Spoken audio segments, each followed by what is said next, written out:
Мажите и жените кои издржуваат казна во најголемата казнено-поправна институција во Македонија, затворот Идризово, од сега ќе имаат исти права и ќе може да ги користат истите поволности.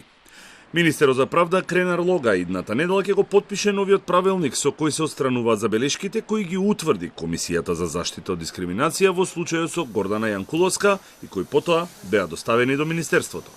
Текстот на новиот правилник ќе го изготви Секретаријатот за законодавство, а во него е предвидено жените осуденички кои се осудени на казна до 3 години затвор или веќе издржале 3 години од осудената казна да бидат во иста положба како и мажите осуденици.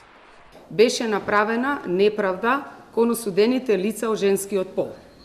По доставувањето на мислењето од Комисијата за спречување и заштита од дискриминација, каде ни се укажа дека индиректна дискриминација е направена на осудените лица од женскиот пол кои издржуваат казна затвор во КП Дом Идризово женско оделение, наспроти осудените лица од машкиот пол кои издржуваат казна затвор во истиот.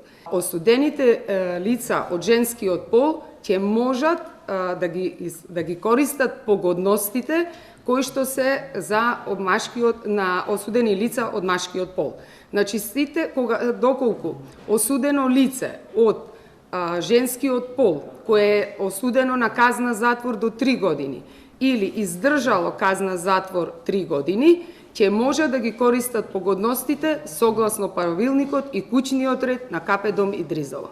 Јанкуловска преку својот адвокат поднесе преставка до Комисијата за спречување на дискриминација, бидејќи, како и другите затворенички, не можеше да ги користи законските погодности што ги имаат затворениците мажи, односно издржување на казната во полуотворено оделение, посети надвор од установата, одмор и работно ангажирање.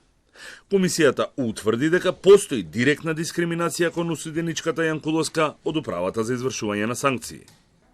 Гордана Јанкуловска е осудена на 4 години затвор во случајот Тенк, а казната ја издржува од 28 септември 2020 година.